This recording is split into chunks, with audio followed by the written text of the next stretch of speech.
नमस्कार दोस्तों, आज मैं आपके लिए लाई हूँ कार्तिक पूर्णिमा के पर्व से जुड़ी हुई बहुत सारी विशेष बातें। आप सभी जानते हैं कि कार्तिक पूर्णिमा का पर्व सारे भारत में बहुत ही धूमधाम के साथ मनाया जाता है। वैसे तो साल में 12 पूर्णिमा आती हैं, लेकिन कार्तिक पूर्णिमा का विशेष महत्व है।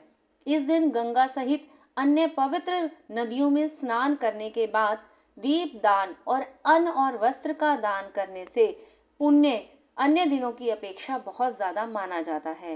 धार्मिक मान्यता है कि इस पूर्णिमा के दिन व्रत और पूजन करने के बाद गाय का बछड़ा दान करने से शिव तत्व और शिवलोक की प्राप्ति होती है।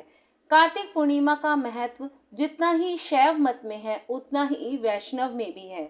आइए जानते हैं कि कार्तिक पूर्णिमा का पर्व इतना महत्वपूर्ण क्यों है।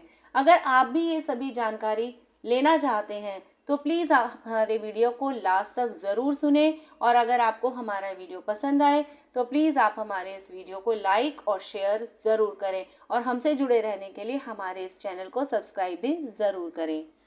नमस्कार, मैं डॉक्टर सोनिका जैन अपने YouTube चैनल पर आप सभी का बहुत बहुत स्वागत करती हूँ। आइए जानते हैं कार्तिक पूर्णिमा का अलग अलग धर्मों में क्या महत्व है। तो सबसे पहले बात करते हैं वैष्णव मत में। वैष्णव मत में मत्स्य अवतार की अवधारणा के कारण इस पर्व को मनाया जाता है। भगवान विष्णु के 10 अवतारों में पहला अवतार मत्स्य अवतार माना जाता है। धार्मिक मान्यता है कि भगवान विष्णु ने प्रलय काल में वेदों की रक्षा के लिए मत्स्य रूप धारण किया था। नारायण का पहला अवतार इस पूर्णिमा के दिन होने की वजह से ही वैष्णव मत में इस पूर्णिमा का विशेष महत्व है। मान्यता यह भी है कि कार्तिक मास में नारायण मत्स्य रूप में जल में विराजमान रहते हैं और इस दिन मत्स्य अवतार को त्याग कर वापस वैकुंठ धाम चले जाते हैं। शैव मत में कार्तिक पूर्णिमा का अपना अलग ही महत्व है। शैव मत को मनाने वाले कार्तिक पूर्णिमा को अधिक महत्वपूर्ण इसलिए मानते हैं क्योंकि इस दिन भगवान शिव को एक नया नाम मिला था, त्रिपुरारी।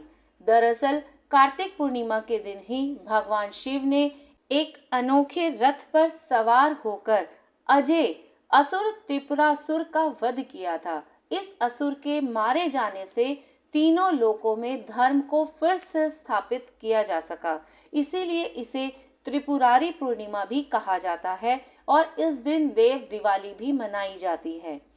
महाभारत काल में कार्तिक पूर्णिमा का अपना ही विशेष महत्व है। महाभारत का महायुद्ध समाप्त होने के बाद पांडव इस बात से बहुत ज्यादा दुखी थे कि युद्ध में उनके सगे संबंधियों की असमय मृत्यु हुई। उनकी आत्मा की शांति कैसे हो।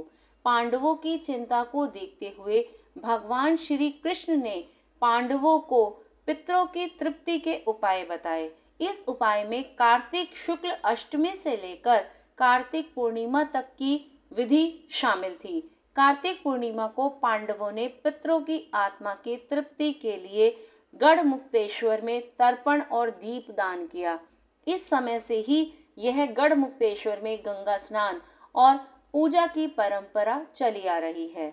एक अन्य कारण जिसमें देवी तुलसी का प्रकटे दिवस इसको माना जाता है। पौराणिक मान्यता है कि कार्तिक शुक्ल एकादशी तिथि को देवी तुलसी का भगवान के शालिग्राम स्वरूप का विवाह हुआ था और इस पूर्णिमा तिथि को देवी तुलसी का बैकुंठ में आगमन हुआ था। इसीलिए कार्तिक पूर्णिमा के दिन देवी तुलसी की पूजा का खास महत्व है। मान्यताओं के अनुसार कार्तिक पूर्णिमा के दिन ही देवी तुलसी का पृथ्वी पर भी आगमन हुआ है। इस दिन नारायण को तुलसी अर्पित करने से अन्य दिनों की अपेक्षा अधिक पुण्य की प्राप्ति होती है। सिख धर्म में भी कार्तिक पूर्णिमा का अपना ही विशेष महत्व है। हिंदू धर्म की रक्षा के लिए सिख धर्म की स्थापना हुई। इस धर्म के प्रथम गुरु बाबा नानक देव जी का जन्म भी कार्तिक पूर्णिमा के दिन हुआ था।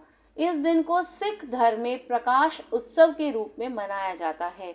गुरुद्वारों में इस दिन विशेष कार्यक्रमों का प्रसारण होता है और लंगर का आयोजन होता है। इस प्रकार अलग अलग धर्मों में अलग अलग कारण से ही कार्तिक पूर्णिमा मनाई जाती है। लेकिन दोस्तों, चाहे किसी भी कारण से कार्तिक पूर्णिमा मनाई जाए, ऐसा कहा जाता है कि गंगा में स्नान करने से आपके सभी पाप का अंत हो जाता है और पुण्य की प्राप्ति होती है। इसीलिए इस दिन गंगा में डुबकी लगाने का विशेष महत्व है। दोस्तों, ये बहुत ही सारे अलग अलग कारण थे जो आज मैंने आपको बताए। मैं उम्मीद करूंगी कि आपको हमारा वीडियो बहुत ज़्यादा पसंद आएगा और आप हमारे इस वीडियो को प्लीज़ लाइक और शेयर ज़रूर करें। धन्यवाद।